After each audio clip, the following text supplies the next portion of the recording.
Hi, good morning. It's Rochelle. Happy New Year!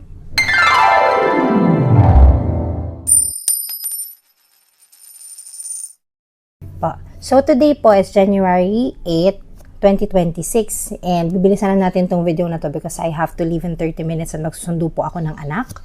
Let's do unboxing and the jewelry that I will be unboxing for today. Actually, parang cheat na to kasi na-unbox ko naman na talaga din yesterday.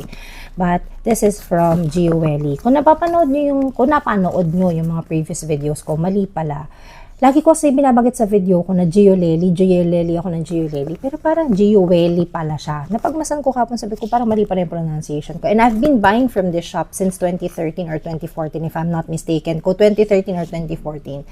And marami na akong pieces from them. And yesterday, kami bumili. And nung bumili kami, pakita ko na lang muna ha, para mabilis na. So ito nga, they have 3 branches. SM Mega Mall, SM South Mall, and SM Mall of Asia. But, yung lagi kong binibilihan, as in, since bumili ako sa Gioeli ay sa SM South Mall na branch ako bumibili. Anyway, I'm just a regular customer. Sinishare ko lang kasi lahat ng mga pieces, well, hindi naman ako magiging repeat customer kung pangit yung mga pieces na nabili ko, diba? So, yun na. So, since 2030, doon ako bumibili. Yung asawa ko doon, binili yung engagement ring ko. Binili na niya ako ng 2 necklaces doon. Bumili na rin ako ng parang 2 pairs of earrings. And yung first na diamond bracelet ko, doon ko binili. And then yung aking first na gold bracelet na tricolor, doon ko din binili. So, yun. Baka may hindi pa ako nabanggit. But anyway, ayun nga. Gawin na natin yung unboxing. Pero again, regular customer lang ako. Sinishare ko lang. So, ito yung paper bag nila. Very simple lang naman. And box. Yung box nila, syempre nakadepende kung ano pong klaseng jewelry yung bibili ninyo. But from the box itself, you would know na ang binili ko po ay tama. Either a ring or pair of earrings siya, diba? So, ayan. May nakalagay naman na brand nila. Pangalan nila dito sa box. And tada! Silika jala lang yung laman kasi nung binili ko siya yesterday, sinuot ko na siya. And eto na siya. Yan. Eto siya yung Infinity na Eternity Band. Yan. So, maglalagay na lang ako ng close-up para mas ma-appreciate ninyo kasi ito yung aking wedding ring, upgraded engagement ring, and ito naman yung tinatawag ko, yung binili namin yesterday na self-love ring. Yan. I bought this for myself with my own money, and yep, gift ko sa sarili ko. Kasi sobrang tagal ko na talagang gusto ng Eternity Band. But then again, maglalagay ako ng close-up para mas makita ninyo siya ng close-up. So, ayun lang. Just a little bit of bakit ako bumili ng Eternity Band. So, well, actually, half eternity siya. Tama ba? Half eternity. Nalilito kasi ako half eternity. Ayun, half eternity siya na ang design ay infinity. Kasi magkakatunog T. Half eternity siya na ang design ay infinity. So again, maglalagay naman ako ng close-up para mas makita ninyo. So matagal ko na talaga siyang gusto and parang feeling ko lang this year is the perfect year to get myself yung ganitong band. Kasi ang gusto ko talaga mangyari is lagi ko pa rin suot yung engagement ring ko, yung wedding ring ko, and at the same time, ilalagay ko yung gusto ko nga na band, which is, ito yung napili ko yesterday. So initially, ang plano ko is, meron kasi ako mga scrap na gold. So, nagpunta ako kahapon sa Goldsmith. Kahapon din nangyari yun. Nagpunta ako kahapon sa Goldsmith kasi ang target ko, magpapa-customize ako ng ring. So, meron akong scrap na gold. Kasha naman siya. Enough siya for the ring. Less than 5 grams siya. And, kaso yung diamond, ipapasource ko doon sa aking Goldsmith. So, medyo mahal yung quotation kasi mahal din naman talaga yung diamond. So, parang nagdadalawang isip ako kasi sa akin na yung gold. Tapos, ang mahal pa rin ng babayaran ko. Kasi magpapasource ako ng diamond and at the same time, may labor pa. May labor. Siyempre, may labor fee pa. So, sabi ko, sorry ulit to. Bilisan ko na. So, yon. After nun, sabi ko, parang pag-isipan ko muna. So, nagpunta kami sa mall and dumaan kami sa Gioeli. And, true enough, may mga nakita akong pieces na nagustuhan ko. And, syempre, ito yung binili ko. So, ito yung best for me. Ngayon, ang options ko noon, time na yon ay 4. Apat. And for me, this is the best deal dun sa 4 na pinagpilian ko. And yun, lahat ng options ko doon, lahat yon ay half eternity lang. I'm thinking of getting full eternity kasi ang naging problem sa akin, kunyari kapag lumiliit yung daliri mo kapag malamig or kaya minsan kapag naligo ka nabasa yung kamay mo, umiikot yung ring.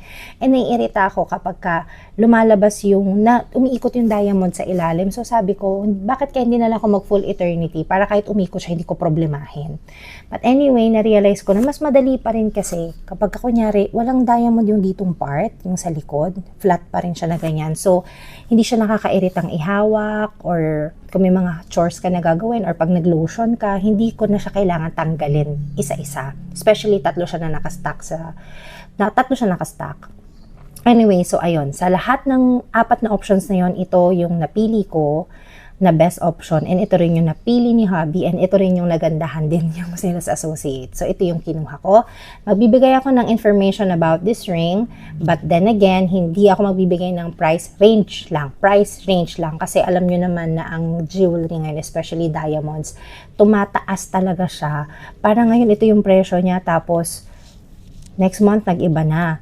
So, just to give you an idea ha, 2013 or 2014 when I start collecting gold pieces, and nung time na yun, ang per gram is 2,150. Magkano na per gram ng gold ngayon? Depende sa karat.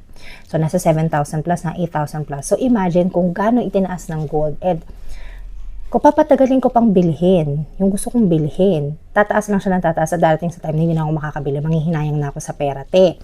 Anyway, ito na, share ko na sa inyo yung information. Parang awkward ang ano ko nakaganto, no? Iyan mo na. Tapos parang may ilaw-ilaw sa, iyan mo na nga. Again, range ang ibibigay ko ha, hindi po presyo. Okay. So, as for the information, I'll be flashing na lang a video of close-up para mas makita po ninyo. Siya po ay 18 karat, white gold. It has 53 pieces of natural diamond, total of 0.18 carat, and it is half infinity ring. Half eternity or infinity ring or whatever. Anyway, as for the price range is between 40 to 50,000. You heard that right. 'Di ba? Pero, kung i-compare nyo po sa ibang bilihan ng diamond, mura na po siya. Try nyo po sa Manila Diamond Studios or kasi actually katabi niya lang yung Manila Diamond Studio. Pero medyo hindi ko na ma-justify yung price nila. Sorry to say, medyo natataasan na talaga ako. Parang feeling ko hindi sulit. Especially for me personally, ang diamond, hindi siya investment. Baka mamaya may mainis ha. Pero para sa akin, hindi siya investment. I wear diamonds because gusto ko siya. Hindi siya for investment reasons. Yun yung take ko doon as matagal na nagko-collect ng jewelry. So, ang opinion ko, personal, again to ha, personal opinion, personal preference, if you would ask me, kung for investment reason, kasi sabihin ko sa inyo itong jewelry, hindi siya per gram, per piece siya. Meron din ako mga videos sa playlist ko, if you're interested, may mga jewelry related content dyan. Kung ang interest niyo is per gram, kasi meron din ako mga per gram din. Kaya lang kasi, again, yung take ko, personal take ko ha. Basta yung jewelry per piece, hindi siya per gram. So, yung personal take ko dito, if ang focus mo is investment purpose, I would say you go for solid gold pieces na per gram. Kung investment, ang purpose mo, mas maganda walang gemstone, solid gold piece lang. Yan. Especially kapag in the future, parang feeling mo, ibenta mo rin, i-resell mo, isasanla mo. So, I would say go for the solid gold pieces without gemstones. Opinion ko yun. Kasi, hindi masyadong nagmamatter sa pawn shops ang gemstones. And if jewelry lover ka like me, you would know these informations. Hindi ko na yun kailangang banggitin ng paulit-ulit. But then again, why would I buy na per piece? Gusto ko. Hindi siya for investment purpose. Like katulad nito, self-love ring to eh. It's not something na I would sell. It's something na iniisip ko na i-pass on ko na sa future generation, which is yung unang kasunod ko is yung anak ko na babae.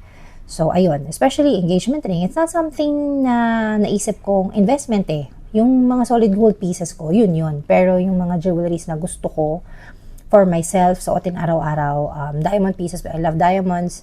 Walang question doon. Birthstone ko diamond. Wala naman nagtatanong. Pero basta gusto ko diamonds. Yun, period. Ako prefer ko diamonds comparing sa moissanite because meron na rin akong mga moissanite jewelry. And I would still suggest and prefer diamonds pa rin. Pero syempre, pag diamonds ang bibili mo, mas mahal talaga.